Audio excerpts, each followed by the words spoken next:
So today I'm going to talk about cravings and why we have them. They're for a reason. It's not because there's anything wrong with you. If anything, your body's working just as it should.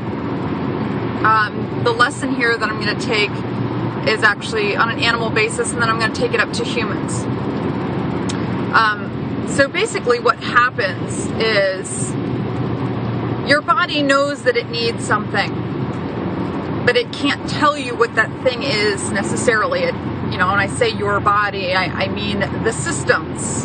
I don't necessarily mean your brain per se, because your brain has the ability to speak, but your bodily systems know when they are running low on something and know when they need something. But because they are systems, just like your nervous system allows you the ability to feel pain, it's not telling you, hey, there's a knife in your side. It's telling you, hey, there is a sharp pain here. You need to look at it and let your brain decide what it is that's causing it. So your systems are trying to tell you that you are missing a certain food item or nutrient, and they are trying to tell your brain to go get it. Now your brain has to figure out what the hell it is that the systems are asking for, and this is where experience and instincts and things like that can come into play. So for instance, a lot of times people will say that they feel hungry. They'll open the fridge but not see anything that they want. A lot of times the reality is they're really just thirsty, and the food items that they would otherwise be looking for are items that are full of water, like watermelon would satisfy a craving like that, whether bread would absolutely not. You'd take about 2 bites and go, I don't really want this anymore. It's because you're depleted on your water, and your body has no other way of telling you that that's the case. Long after you're dehydrated, it kind of gives up on the regular thirst signal and starts signaling for you to eat things that have water in them, thinking that perhaps there's a drought. So, with that in mind, your cravings are your systems telling you you're missing something. And a lot of times we misinterpret them and we eat the wrong things, and then we give up and say, oh, well, I'm just craving chocolate. I don't know what the problem is. Try eating a piece of fruit. You're probably low on sugars. And that's what it's really trying to get you to eat. But because it translates as sweets, you're choosing the most available, which for most people, chocolate's always available. There's always a vending machine. There's always something like that. Leftover Halloween candy. So we misinterpret.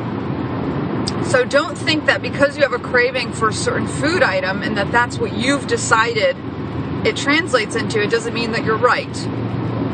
So think of it that way. In the animal kingdom, I have a really great example, and you'll see at the end where I'm going with this. The opossum. Now, when it comes to rehabilitating them, when you get babies, which often happens, the mother gets hit by a car because she's a marsupial. The babies are in her pouch. And so we will get the babies and not get the mother. That's how they're orphaned. Now the babies will still need formula. And anyone who looks, I'm going to say we all know, but that's a generalized statement. Anyone who knows anything about nutrition knows that we cannot, and I'll repeat this, we cannot replicate mother's milk. We can't. We can come up with substitutes, but we just can't match what nature, God, goddess, whatever calls to you. We cannot match what it made for the baby, humans included. All right, human infant formula is nowhere near as great as mother's milk. It just isn't. Now, in certain animal species, the gap is even larger, and opossums are a perfect example. The gap is so large that there's a pretty good chance you will lose the litter. We just don't fully understand what's in the milk. Now, this has a lot to do with the fact that they're marsupials, and here they are in North America, in a continent that is not equipped for them. And so the mother's milk is full of a lot of natural antibiotics to try and keep the babies from dying off, which is what ends up happening. If they don't have the right antibiotics, they will die. And although we will give them some antibiotics, we fully don't understand how they all work, which ones they need exactly, yada, yada, yada. So what happens when they are deficient? What happens when the formula that you have given them does not have everything they need? They cannibalize. Now, why would they cannibalize? They cannibalize because they look around, there's no other food source, and their body, their systems are telling them, if you do not get this, you will die. You had better think of something fast. And so they turn to the next thing closest to them and say, well, maybe if I eat this, I will be able to get it. The reality is they won't, because all of their siblings are deficient. But that's their brain translating. That's their brain thinking that, maybe if I just eat this other organism, I will still get what I need, and then I can survive. And, we can figure this thing out later. I just need to live. So this is the rationality that happens with cannibalism. It does not mean that any organism's natural food source is its own. That completely goes against the laws of nature. It doesn't make any sense. That doesn't help procreation, which is the big factor here. You're supposed to multiply and continue to do so, and you can't do that if you're eating your own. So that is not, it's not normal, and it's for survival purposes only. Cannibalism is. So that's the only time it's supported by nature.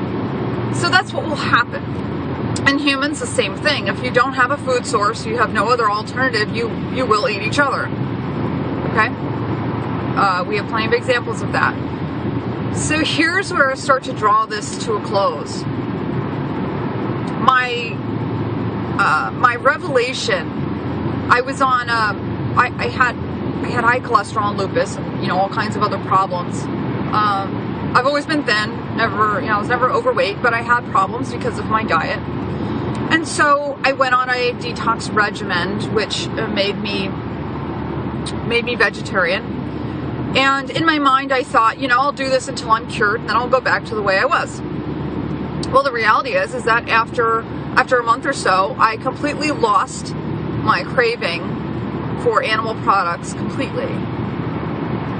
And it wasn't a conscious decision. I really didn't even think about it. I just kind of noticed it. I thought, that's weird. I haven't craved any of the normal food items. And on the turnaround, I started to really, really enjoy food items I never ate before. I was eating golden beets. I have never had a golden beet in my life before that point.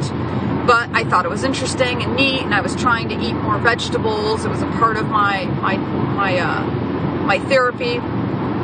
And I was eating them thinking, wow, these are great. These are so good. And they're so pretty, and you're kind of marveling at it.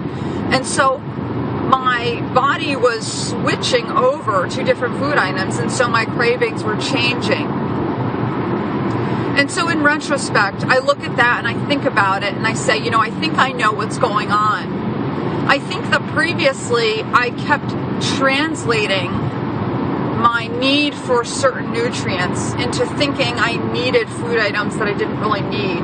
And that's what resulted in my multiple diseases. I'm saying disease for cholesterol because it is not natural. You are not supposed to have high cholesterol. Again, that causes an early death. It is not natural.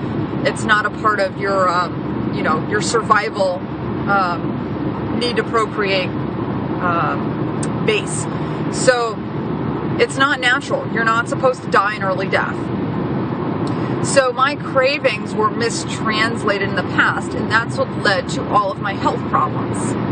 Since I changed and retranslated my cravings, all of that has gone away. And so as a result, I'm trying very hard to think of simple and easy ways to explain why what I do works. And so this was just one more attempt at doing that, if it makes any sense to you.